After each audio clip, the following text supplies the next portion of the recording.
Ah, there we go. I'm still muted from last night when I crashed out a bit earlier, lol. Lol. My bad. Welcome. Okay, let me blaze through these heroes right quick. Now we still got a bit of time. So, the sad thing is that, you know, hello, what's up? It's Snare. We're going to be finishing the journey of the C region today. Regrettably, the team that we actually wanted to win, Team D, and we're following their journey, there were some issues from Valve/PGL side in terms of adminning of the rule set. So as a result, they're currently disqualified. I do not know if it's going to be possible that that result changes.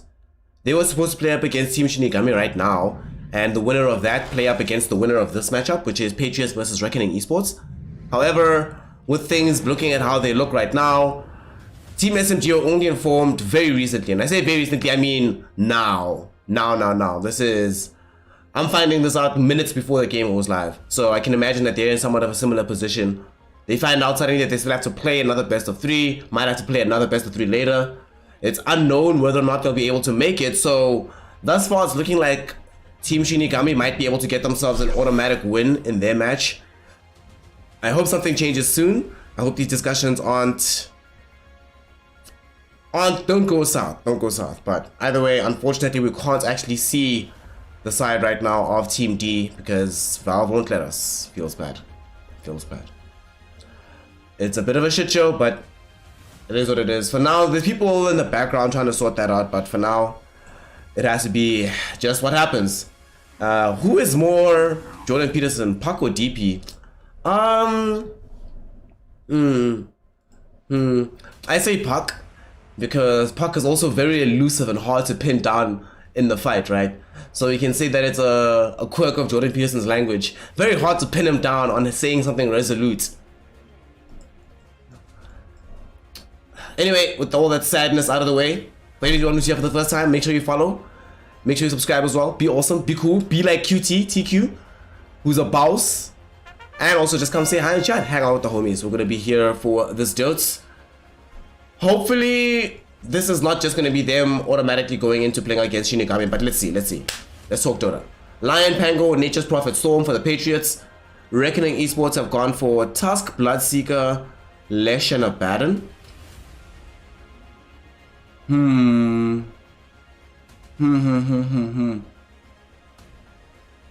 do I feel about these heroes, actually? Alright, so I really like the opening of Lion. I think that's a decent enough hero. They go for the Pangolier as well to counter out the Tusk after that gets picked in response. Immediately, Bloodseeker, the hard counter to Pangolier, gets picked up before it can get banned out. So very crucial ban there to come out from Reckoning Esports. Patriots then had to ban Rasta, Timbersaw. They had Leshrak picked into them after Monkey King and Anti-Mage were banned out. Nature's Prophet pick. There's not that much wave clear right now from the side of Reckoning Esports. And there's very little catch for the Storm Spirit. They literally have no instant disables. Storm Spirit should not actually ever be caught in Split Earth. That should just never happen. Yeah, man. All the Pondo stands, we need to be out here today. Just F and chat for Pondo. F and chat for Pondo. Really bleak about the fact that that's happening. You know, what can we do? But it's a few orders of bullshit, honestly. But I'm really hoping that right now the PR engineers in the background are able to make this work out. And also, it's kind of a shame for SMG, right? I mean, if Valve... This is also the thing that's always annoying, right? Is that enforcement of certain rules only comes deeper into a tournament. And at that point, you know, then you wonder to yourself, okay, what about the opponents that they beat? Could they have been maybe further along? Is the matchup better for them versus other opponents? Starts to become a bit of a problem there. So I'm really hoping that something gets worked out ASAP. Reckoning Esports with the Abaddon pick. I was talking about this yesterday, how picking Leshrac, absence picking Oracle generally is a bad idea. Abaddon can somewhat fill that niche, not in the same way. The main thing though is this hero needs some form of easy dispel from the rest of the team.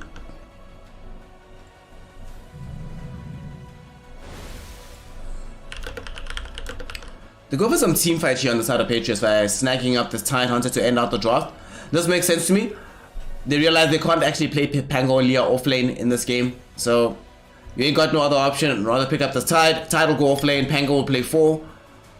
Does mean you have to play 5 Lion, but it is what it is.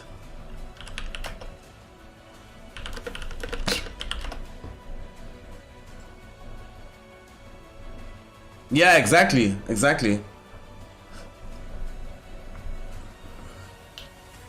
a bit of a problem what happened with Ponlo in the gang. Obviously, I can't go into the full suite of details of everything, but that's the large overview. Reckoning Esports, final pick, what's it going to be here? We still need something that goes into the safe lane, perhaps? No, I think you can actually play safe lane, Palasika. They need more beefcake at the front. And get Ursa. Okay. Yeah, fam. It's pretty horrible. It's pretty horrible. Just bleak times. It is what it is.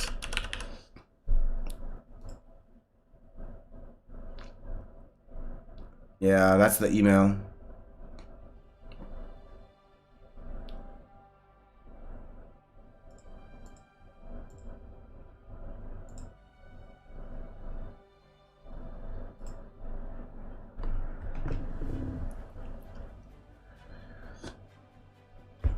Ursa is this last pick. Really like this Ursa. It's a very good Ursa game.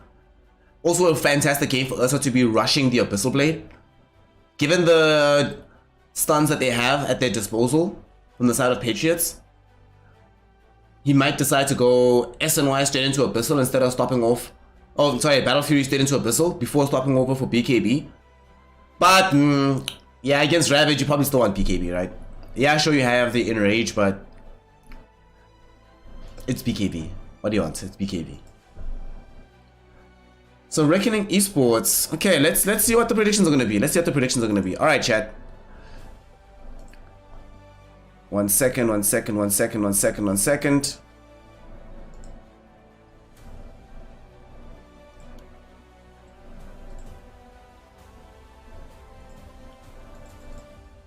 so sad about this, honestly. What an awful result. An awful situation right now. Oh well. So, is it going to be the Patriots?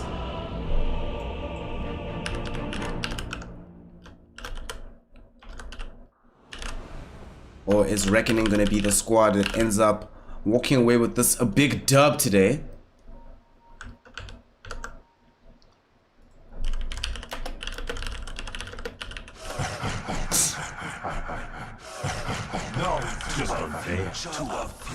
Of grief. Alright, so the way that this game is going to be panning out, I kind of feel, this is safe lane profit, right? Yeah, for Ifrit. I actually like this Patriots draft, although I really like this Ursa. Like, the Ursa is fantastic against a lot of these heroes. I just worry about their capacity to start team fights of their own accord. I mean, I'm just considering how easy it is to start fights on the side of Patriots. You know, you've got the Storm Spirit, Lionel, he'll blink eventually. You've got Pangolier. Oh, they actually might be able to escape with Bloodseeker. Abaddon showing his worth in that situation. Pota 2 will not end up falling. A lot of damage going in both directions. Earthspike now connects onto the Ursa. Can they get the kill onto him? Indeed they can. And Vince picks it up on this Pangolier. Nice big swashbuckle. Does quite a bit of damage onto several heroes. They end up losing the Tidehunter during this exchange. But it's just unfair. The Pinoy squad of Reckoning are able to get a little bit of revenge there, taking out the Tidehunter, but still you end up losing the first blood. Ooh, and Vin's able to snag away this Bounty Hunter. Considering that they did have to rotate him into playing a support this game, I think he'll be very happy with how things have started off in this situation. Oh wait, you'll have to excuse me for 1 second, y'all. So let me tell you something really funny, right? Me and my sister share a birthday. So today's her birthday as well. So I gotta make sure I wish her happy birthday too.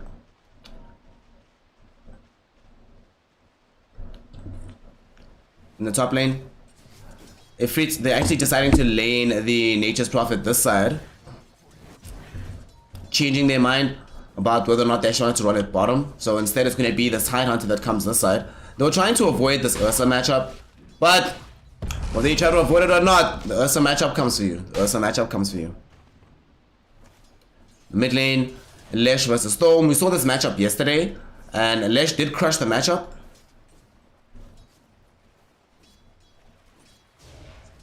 So looking forward to a similar result today from Ken here in the mid lane. And Rupido's gonna have a rough time, honestly. It's not gonna be an easy game for this Bloodseeker. Still being locked out of CS right now. They're actually getting a kill onto Teehee down in the bottom lane. They're looking for more, chasing JG deeper into the trees. Vin's able to connect with the lucky shot, and there should be a dead Ursa as well. My god. We'll turn this tide to Alright, our advantage. that is, you could not actually ask for, you couldn't pay money for a better start to this game.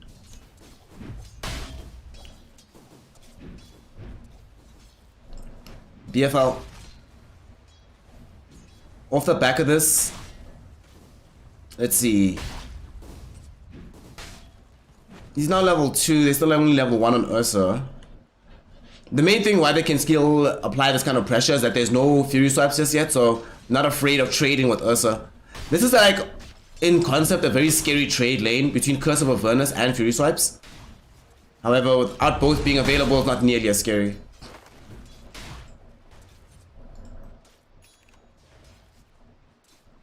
Hold up.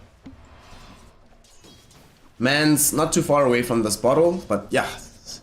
Yes, it's not going well. Yes, it's not going well. It is a rough one today. A rough one. Still though, it is recoverable in every respect. Ayy.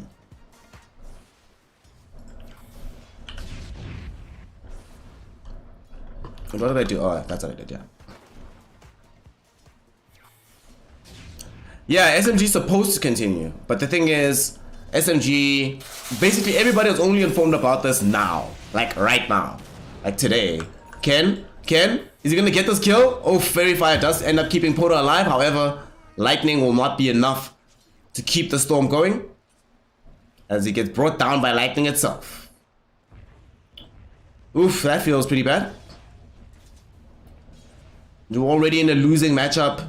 Just on its own turn, then now you end up dying. You're not going to feel good about that one. Speaking of a matchup that's going very, very south, down bottom. No, it's just unfair. They are dominating this lane here from the Patriots. Oh, JG almost got tagged right there by the Swashbuckle.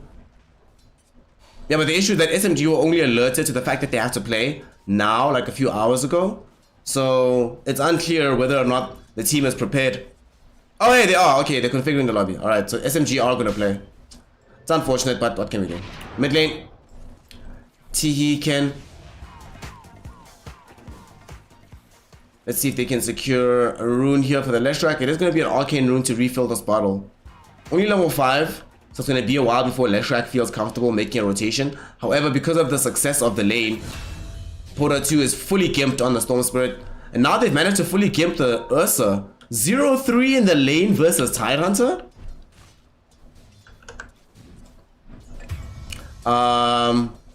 Okay.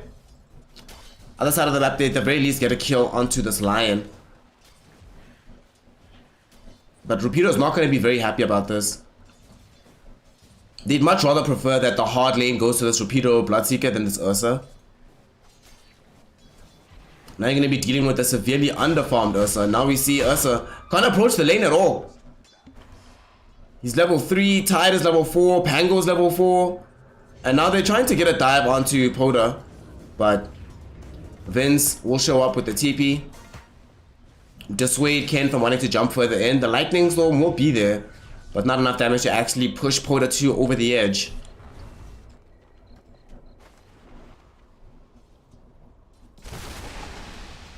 Is he building Blade Mail on Ifrit? Or is he building Orchid this game? Does he need Maelstrom or Orchid? I mean, Orchid might be nice. You know that this Ursa's gonna go Battle Fury, so he's not gonna have that BKB for a while, considering the start that he's had, which has been torrid.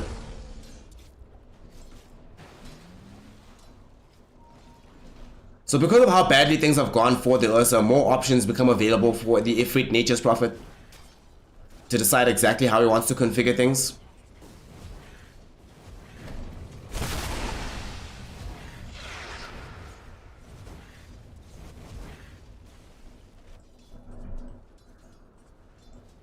They haven't yet made any rotations toward middle with this Tusk. I'm kind of surprised because now we're about to hit level 6 for Poda 2. And beyond that, it becomes very difficult to actually get kills onto him. But before that, he is actually fairly vulnerable to being one snowball with the tag team with Leshrac being nearby. Should generally net a kill for the Rainbow Pony.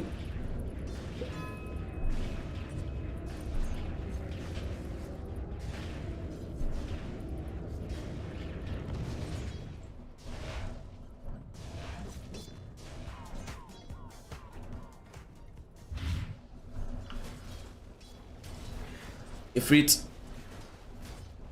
looking to try and get himself an Orchid here actually is going to be the option. So completely fine with this. For the aforementioned reasons, they are going to try to attempt a fight here in the top lane. Snowball will come out. Will they be able to stun these heroes up? Yes, they can. Perfect example of a good Earth Spike there. And with the additional dive from Poda, they are able to find a Lucify kill. However, Poda now in a little bit of trouble.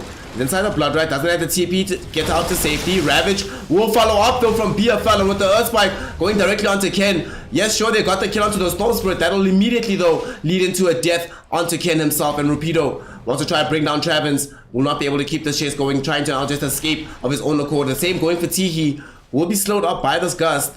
Do they have the damage to kill him? Ifrit with the right clicks. One more hit is all he needs. Doesn't keep the chase going. Wanted to be a cool guy and not look at those explosions. Travens will be able to find the Abaddon from the other side, and they will eventually be able to bring him down. This opens up the tier 1 tower at the same time. They also end up losing this Tusk in the river. Man, everything going south right now for the side of Reckoning. The only big thing they got out of that was bringing down Poda in the top lane. Oh boy, was that not worth it.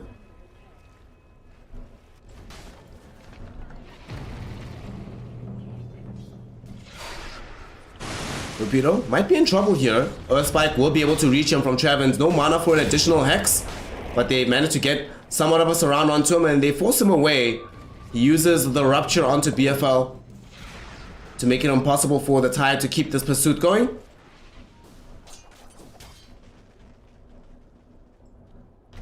Poda is invis though, coming in on the backline.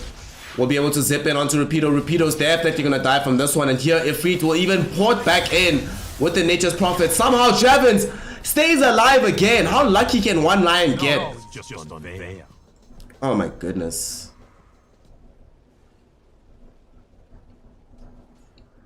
Lion. Always on the edge of the fight with the Jabate. And they are able to bring these heroes down to heal. Because of how well the bottom lane went for the Tidehunter, Ursa, even though he's being left here for now, will not actually be in a position to press forward on the tower. I mean, the man doesn't even have boots. So if he does that, it'll be pretty much a suicidal run every single time. The one bright spot is this extremely high XP level on the Leshrac. If they can potentially make something happen off of this. I mean, top, I don't think it's possible to kill Poda now with this combo, but they'll see, they'll try. They get the split earth out. Do they have enough damage? No, they do not. And they TP out to safety on Poda. That's actually a lot closer than he thought it would be. Nonetheless, does end up surviving. Yeah, I think if you do that move pre-6, it works every time, but post-6? Yeah. Ken also only has 2 points into the split earth, so the amount of damage that came out in that instance was limited to what it could be. Tihi will find himself getting hexed on the other side. Does have borrow time, however, so does activate that. Also managed to steal away the bounty.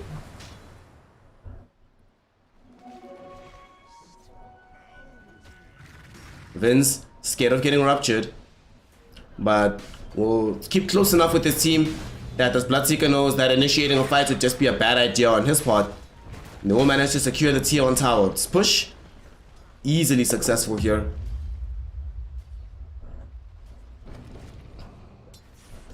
Mid lane. The pressure onto this tower will start mounting. The push with the Sea Dragon. They have Ravage back online as well, so they can position BFL behind the tower and make it impossible for Reckoning to come defend this. And indeed, that's exactly what they're going to do right now.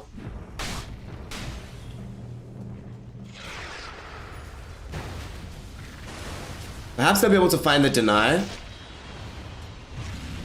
But they're actually backing off from putting out extra damage onto this.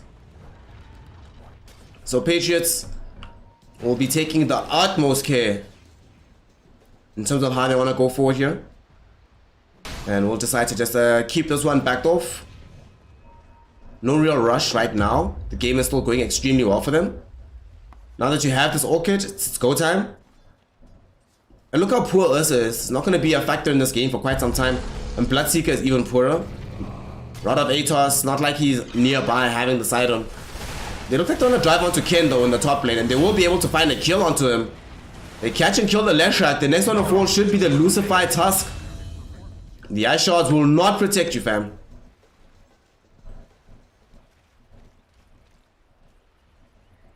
Pretty big kill to pick up on the Leshrac and a nice bonus on the Tusk. They're also nearby the tier 2 tower in the top lane with a further Sea Dragon.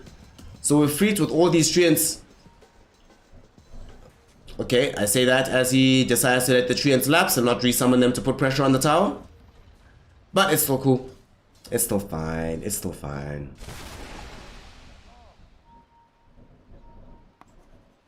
Ah, Scops! What's up, Shino? How's it going, man? Ken. Level 6. Not going to be really that much useful for Tihi for a while, given that they can burst them through with this Hex now. How far are they with Blink Dagger on Lion? I think they should just let, for at least a little bit of time, they should allow the Lion to form Blink. Well, they probably want Vince to get the Blink first. I mean, both of these heroes are so potent with the Blink that it's pretty much a WW no matter what you do. It's not a W for Travis now though, as he's going to tank the gank here in the top lane. Feels bad to be you, buddy. That might open up space for them to push middle though. However, there's no heroes here that dish out that much damage. And Storm Spirit wasn't really available to instantly try jump onto Rapido. Often a move that you'll see to try and counter out those ganks on the side lanes. Rapido just wants to get that Atos. Poto 2 as well. Though yeah, we see this Nature's Prophet having a good game, already has the Orchid. Poto 2 also wants Orchid in this game. I thought he might want Jewels or Bloodstone because of how badly this game's been going for him. Really has not been an easy performance.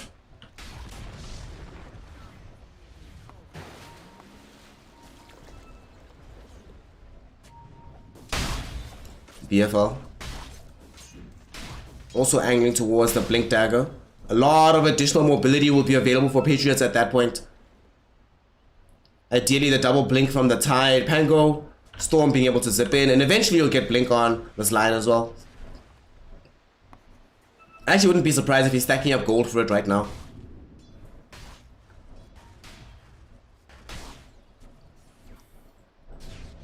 Erstwhile Ken, how far are we from BKB?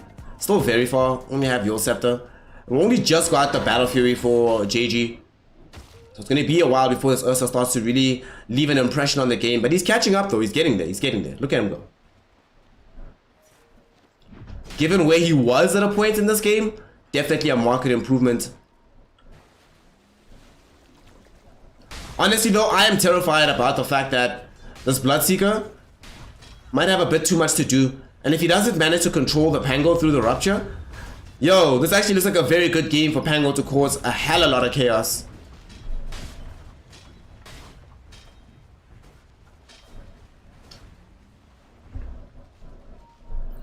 Tier 2 tower, they managed to push them away from it for now.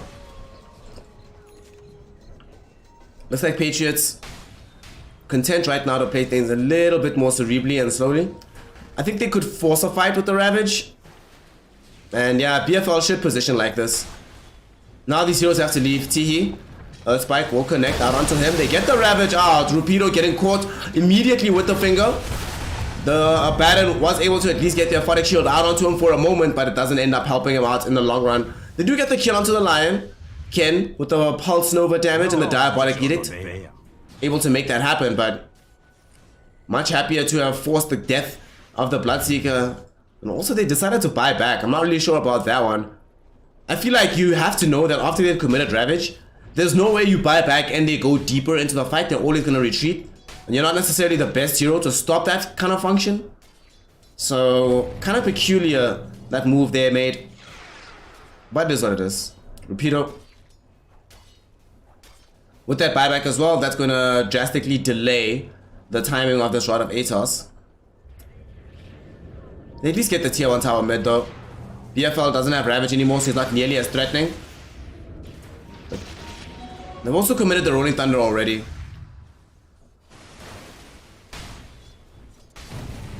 Snowball onto BFL with the Blood Riot. We'll be able to silence up the Tusk. The Tide, excuse me, they're gonna jump onto the other side. They're looking for Ken with the Storm Spirit. Lucy will die on the Tusk. Now the Rolling Thunder standing up the Leshrac on the high ground. They're able to bring him down. Rapido tried to throw in a Rupture, but to no avail. Vince, at that point, it's already too late. You already rolled twice. You've already gotten the kill.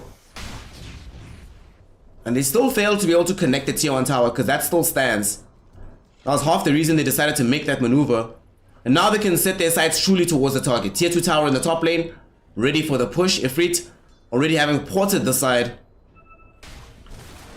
And he will enable his team's opportunities. Rapido on the bright side is able to have some impact here with the Blood Riot. But it's not going to be enough as the tower will certainly fall.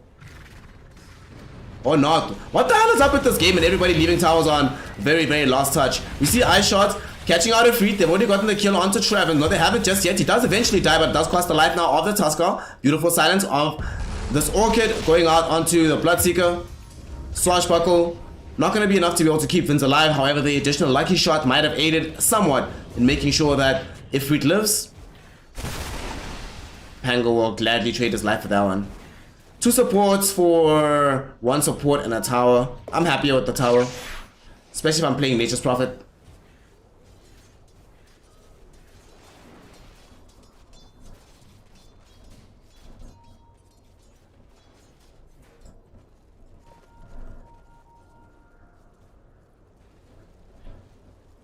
Can BKB is coming soon? Bukaba. Also, what's really scary is the storm is catching up. The storm is going to become very, very large. And again, remember, this is not the type of game where storm is going to necessarily be locked down all that much. This Rod of Atos is going to represent one of the few ways to actually keep storm under control. In fact, after this BKB is acquired, I would be surprised if storm dies again in this game. However, this is pre-BKB, so the death might come now. They haven't been scanned out in the Roshan pit as they did smoke into the area.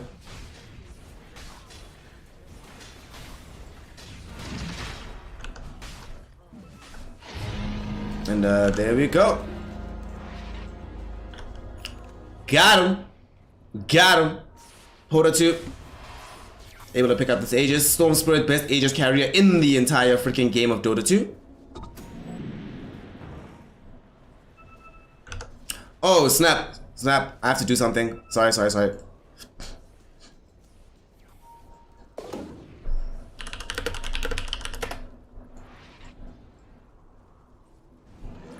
Alright, ladies and gentlemen, I have to quickly restart the stream in a second because I have to enable some delay. I forgot to enable delay. My bad. So you'll have to give me about 2 minutes, but it's going to be at the exact same point in the game. You know, I could be that jackass that's like, no, screw y'all, but I'm not going to be the person that's going to help facilitate cheating. So I'm going to enable delay, and I will see y'all in 2 minutes. I'm literally just going to, yeah, just putting on delay for 2 minutes or whatever.